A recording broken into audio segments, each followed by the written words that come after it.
Bonjour les amis, ce matin, c'est-à-dire il doit être vers midi chez vous, j'espère que tout va bien. Alors, en ce qui me concerne, donc vous le savez, j'ai tellement l'habitude, je n'ai aucun effet secondaire de ce passage au corps cétonique.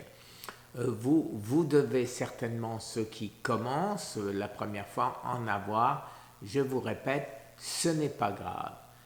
Alors, vous continuez, vous prenez votre courage à deux mains et si ça va vraiment pas, vous consultez votre médecin qui vous dira que c'est probablement sans danger.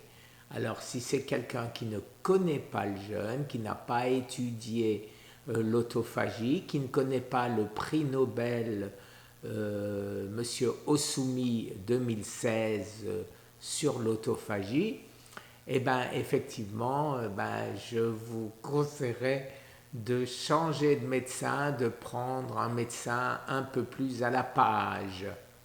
Il n'y aurait pas d'autre chose à dire.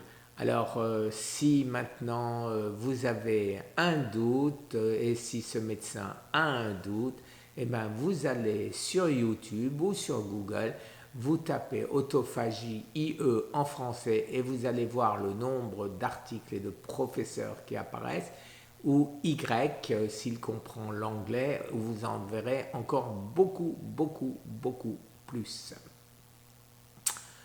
Alors oui, les amis, c'est notre premier jour où on va reboire. J'aurais très bien pu continuer, mais ici c'est le soleil de Miami et je ne veux pas exagérer, je ne veux pas risquer de me déshydrater.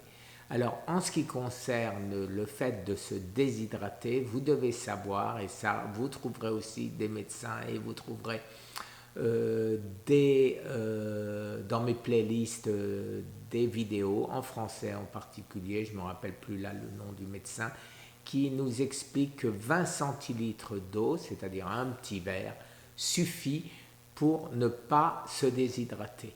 En plus, il y a une méthode extrêmement simple de voir si on est déshydraté. Le fait d'être déshydraté ne vous empêche pas, entre guillemets, ne vous empêche pas d'aller faire pipi. Si votre pipi a une couleur tout à fait normale, c'est que vous n'êtes pas déshydraté. S'il tire vers les jaunes foncés et marrons, là, je vous conseille bien évidemment de boire votre verre d'eau. Mais ce ne sera pas le cas, c'est absolument impossible au bout du troisième jour. Alors, que puis-je vous dire d'autre, les amis, pour vous soutenir? Pour vous soutenir, eh ben, pas grand-chose, pas grand-chose. Il faut du courage, il faut simplement un peu de courage. Et quand vous aurez passé ce troisième jour, alors pour certains d'entre vous, ça se passera très facilement.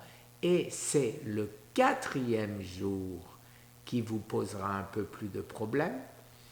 Ou alors, eh ben, vous avez l'habitude, les amis, et vous ne verrez absolument plus aucune différence.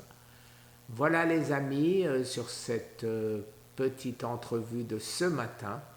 Je vous souhaite un très bon jeûne et je vous souhaite de faire comme moi à ce sujet-là. Si vous avez bien jeûné, vous allez monter sur la balance et vous allez voir que vous aurez déjà perdu entre 1 et 2 kilos.